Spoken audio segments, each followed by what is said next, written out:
Pemirsa, kerusakan jalan di ruas Jalan Tanjung Api-Api semakin mengkhawatirkan dan membahayakan pengendara. Lubang jalan mulai terlihat dari lampu merah Tanjung Api-Api hingga lampu merah Simpang 4 Bandara.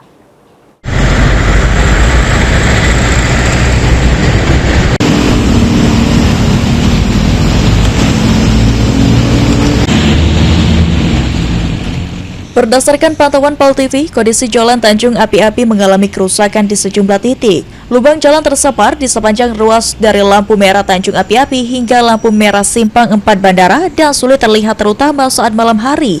Kondisi ini dikeluhkan warga dan pengendara yang rutin melintas.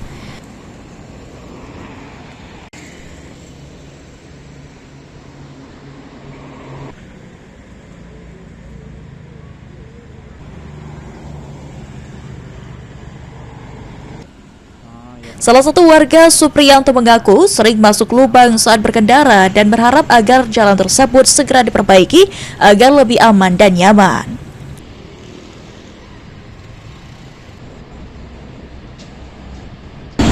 Ya kalau bisa diperbaiki lagi ya. Iya Pak. Jadi biar enak, berkendara itu nyaman. Apa? Sering kalau masuk lubang itu ya, masuk lubang.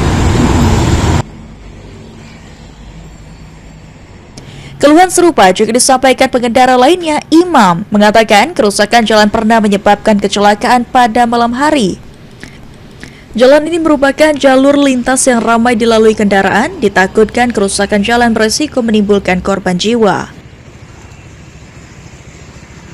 Itu Pak, parah yang itu dekat itu belokan itu, terkapar gitu. Jam 1 malam nggak ada yang nolong, berisi kate. Nah, terus yang di sana itu jalan Bandara Baru itu banyak lubang juga. Harapan kita ya jangan sampai macam ini lah, Pak. Di dalam kota ini kan termasuk penerapan bahaya. Iya. Kita masuk lubang belakang ada mobil kendaraan, nanti kelindas pula, makan korban.